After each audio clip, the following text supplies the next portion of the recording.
Hello friends, welcome to Jayanthi Samayal. இன்றைக்கி நம்ம சமையலில் பன்னீர் 65 தாங்க செய்ய போகிறோம். நல்ல சிக்கன் டேஸ்ட்டில் சூப்பராக இருக்குங்க.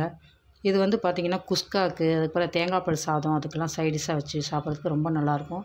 தயிர் சாதத்துக்கும் வச்சுக்கலாம், ரொம்ப நல்லாயிருக்கும். வாங்க இந்த பன்னீர் 65 எப்படி செய்யலாங்கிறத பார்க்கலாம். இப்போ பன்னீர் 65 செய்கிறதுக்கு நான் வந்து 1 ஸ்பூன் அளவுக்கு தனி மிளகாத்தூள் எடுத்திருக்கேன், 2 ஸ்பூன் தனியாத்தூள், 1/4 ஸ்பூன் மஞ்சத்தூள், 1/2 ஸ்பூன் வந்து கரம் மசாலா எடுத்திருக்கேன். இப்போ இந்த பிளேட்டில் கொட்டிக்கலாம். இந்த மாதிரி அகலமான பிளேட்டில் கொட்டிக்கிட்டிங்கன்னா உங்களுக்கு வந்து நல்லா திரட்டுறதுக்கு ஈஸியாக இருக்கும். இப்போ இதுக்கு தேவையான உப்பு ஒரு 3/4 ஸ்பூன் சேர்த்துக்கலாம். 2 ஸ்பூன் அரிசி மாவு, 2 ஸ்பூன் வந்து கார்ன்ஃப்ளவர் மாவு சேர்த்துருக்கேன். இப்போ இதோட கொஞ்சோண்டு லெமன் சேர்த்துக்கலாம். ஒரு அரை லெமனை புழிஞ்சு விட்டுக்கோங்க.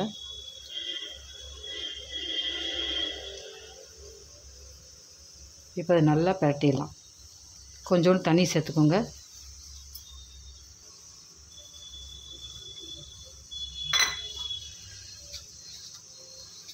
காரம் வந்து உங்களுக்கு தேர்ந்த மாதிரி சேர்த்துக்கோங்க.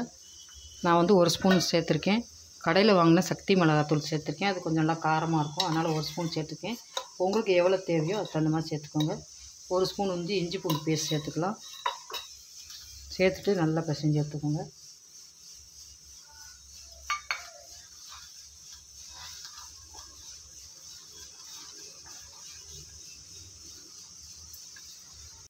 இப்போ இதோட 1/2 ஸ்பூன் இருக்குது காஷ்மீர் சில்லி பவுடர் சேர்த்துக்கோங்க. இது வந்து காரம் இருக்காது, ஒரு நல்ல கலர் கொடுக்கும். இப்போ வந்து நல்லா எல்லாத்தையும் போட்டு கலந்தாச்சு. நல்லா உப்பு காரம்லாம் கரெக்டாக இருக்குது எனக்கு. இப்போ இந்த எடுத்து வச்ச பன்னீரை நம்ம இதில் போட்டு நல்லா பிரட்டி வச்சிடலாம். நான் 2 பாக்கெட் அளவுக்கு எடுத்திருக்கேன். நான் கொஞ்சம் நல்லா பெருசு பெருசாகவே போட்டிருக்கேன். அப்போ தான் அந்த 65க்கு நல்லாயிருக்கும். ரொம்ப சின்ன சின்னதாக கட் பண்ணிங்கன்னா அது வறுத்தோடனே ரொம்ப சுருங்கி போய் சின்னதாகிடும். அதனால் கொஞ்சம் நல்லா பெருசு பெருசாகவே கட் பண்ணி போட்டுக்கோங்க. இப்போ நல்லா அந்த மசாலெல்லாம் எல்லா பன்னீரோட கோட் ஆகிற மாதிரி நல்லா கலந்து விட்டுக்கோங்க. இப்போ வந்து இது பார்த்திங்கன்னா சாம்பார் சாதத்துக்கு, அப்புறம் வந்து கீ ரைஸ்க்கு, குஸ்காவுக்கு, இந்த மாதிரிக்கெலாம் சைடிஷ்ஷாக வச்சு சாப்பிட்றதுக்கு ரொம்ப அருமையாக இருக்கும்.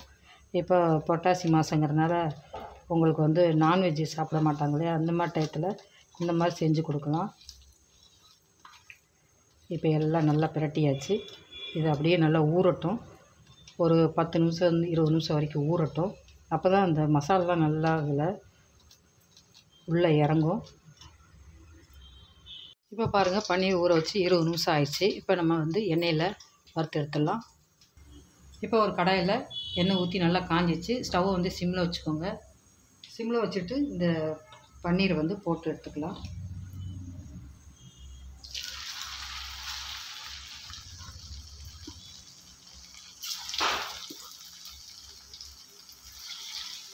கொஞ்சமாகவே எண்ணெய் சேர்த்துக்கோங்க.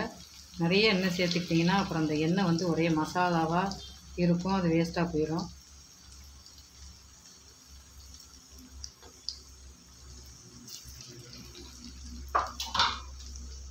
நல்லா 2 சைடும் நல்லா ப்ரௌன் ஆகிற வரைக்கும் வறுத்து எடுத்துக்கலாம்.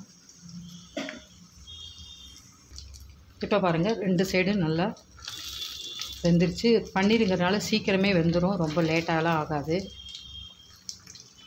இப்போ வந்து எடுத்துகிட்டு மீதி இருக்கிறதே இதே மாதிரி வறுத்து எடுத்துடலாம்.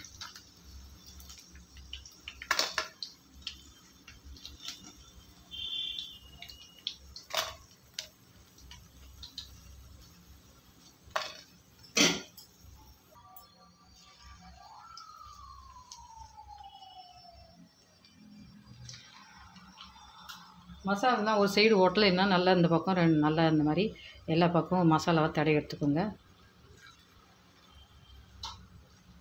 இல்லைன்னா பன்னீர் வந்து இந்த மசாலாவில் வந்து கலக்காமல் வெள்ளையாக இருக்கும்.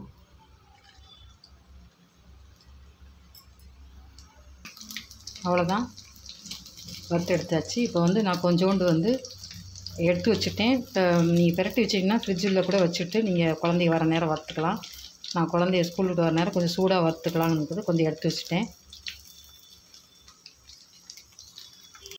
அவ்வளோதாங்க, அருமையான பன்னீர் 65 ரெடி ஆயிடுச்சு. ரொம்ப வெளியே வந்து மொறு மொறுன்னு, உள்ளே நல்லா சாஃப்டாக சூப்பராக இருக்கும். அப்புறம் என்னங்க, நீங்களும் இதே மாதிரி செய்து பாருங்கள். செய்து பார்த்து எப்படி இருக்குன்னு கமெண்ட்டில் போடுங்க. முத என் சேனல் பார்க்க வந்தால் சப்ஸ்கிரைப் பண்ணி வச்சுக்கோங்க. மறந்துடாமல் பெல் பட்டனை ப்ரெஸ் பண்ணி வச்சுக்கோங்க. அப்போ தான் நான் போடுற வீடியோலாம் ஒன்றுக்கு ஒன்று நோட்டிஃபிகேஷனாக வரும். தேங்க்யூ.